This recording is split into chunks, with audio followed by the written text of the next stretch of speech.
ఆంధ్రప్రదేశ్ రాజకీయాల్లో గత కొద్ది రోజులుగా సంచలనం రేపుతున్న ఏలూరు ఎంపీ పుట్ట మహేష్ వ్యవహారం ఇప్పుడు ఉగాది పర్వదినం వేళ పరాకాష్ఠకు చేరుకుంది. హైదరాబాద్ శివారులోని ఒక ఫామ్ హౌస్లో జరిగిన డ్రగ్స్ పార్టీ ఉదాంతం తెలుగుదేశం పార్టీని ఒక్కసారిగా ఆత్మరక్షణలో పడేసింది. ఈ ఘటనపై ప్రధానమంత్రి నరేంద్ర మోడీ తీవ్రస్థాయిలో ఆగ్రహం వ్యక్తం చేసినట్టు ఢిల్లీ వర్గాల్లో బలంగా వినిపిస్తుంది. ముఖ్యంగా నైతిక విలువల గురించి నిరంతరం మాట్లాడే కూటమి ప్రభుత్వంలో ఒక బాధ్యతాయుతమైన ఎంపీ ఇలాంటి వివాదాలను చిక్కుకోవడం కేంద్ర ప్రభుత్వం ప్రతిష్టకు భంగం కలిగించే అంశమని మోడీ భావిస్తున్నట్లు సమాచారం. ఉగాది పండుగ రోజే ముఖ్యమంత్రి చంద్రబాబు నాయుడుతో మోడీ ఫోన్ ద్వారా మాట్లాడి తన అసహనాన్ని వ్యక్తం చేసినట్టు తెలుస్తుంది. పార్టీ క్రమశిక్షణ విషయంలో ఎట్టి పరిస్థితుల్లోనూ రాజీ పడవద్దని, తప్పు చేసిన వారు ఎంతటి వారైనా ఉపేక్షించకూడదని మోడీ గట్టిగా సూచించినట్లు రాజకీయ వర్గాల్లో ప్రచారం జరుగుతుంది. ఈ పరిణామాల నేపథ్యంలో టీడీపీ అధిష్టానం ఎంపీ పుట్ట మహేష్పై కఠిన చర్యలను సిద్ధమైంది. ఇప్పటికే ఆయనకు షోకాజ్ నోటీసులు జారీ చేసిన చంద్రబాబు తాజాగా ఆయన్ను ఎంపీ పదవికి రాజీనామా చేయాల్సిందిగా ఆదేశించినట్లు సమాచారం.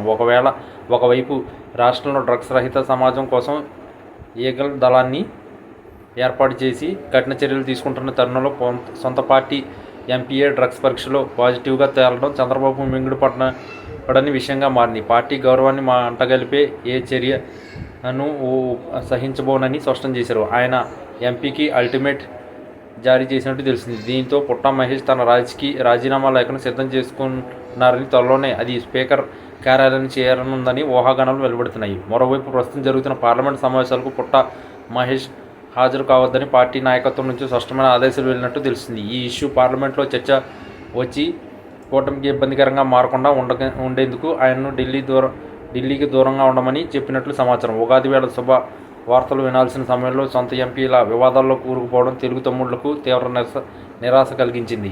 విపక్షాలు కూడా ఈ అంశాన్ని అస్త్రంగా చేసుకుని ప్రభుత్వంపై విమర్శలు దాడిని పెంచాయి. ముఖ్యంగా డ్రగ్స్ మహమ్మారిని అరికడతామని చెప్పి అధికారంలోకి వచ్చిన వారు కూడా ఇప్పుడు తమ ఎంపీపై ఏ చర్య తీసుకుంటారని నిలదీస్తున్నారు. ఈ మొత్తం ఎపిసోడ్లో చంద్రబాబు తీసుకున్న నిర్ణయం కూటమి భవిష్యత్తుపై అలాగే ప్రజల్లో పార్టీకున్న నమ్మకంపై ప్రభావం చూపనుంది. మోడీ సీరియస్ కావడంతో ఇక పుట్ట మహేష్ రాజకీయ భవిష్యత్తులో క్లిష్టంగా మారినట్టే కనిపిస్తుంది. పుట్ట మహేష్ రాజీనామా అంశం కేవలం ఏలూరు నియోజకవర్గానికి పరిమితం కాకుండా రాష్ట్ర వ్యాప్త చర్చకు దారితీసింది. క్రమశిక్షణ విషయంలో కఠినంగా ఉంటానని నిరూపించుకోవడానికి చంద్రబాబు ఈ నిర్ణయం తీసుకున్నట్లు విశ్లేషకులు భావిస్తున్నారు. పండుగ రోజున జరిగిన ఈ రాజకీయ కుదుపు ఏపీ రాజకీయాల్లో కొత్త మలుపులకు దారితీసే అవకాశం ఉంది. ఎంపీ రాజీనామా అధికారికంగా ఎప్పుడు ప్రకటిస్తారనేది ఇప్పుడు ఉత్కంఠగా మారింది.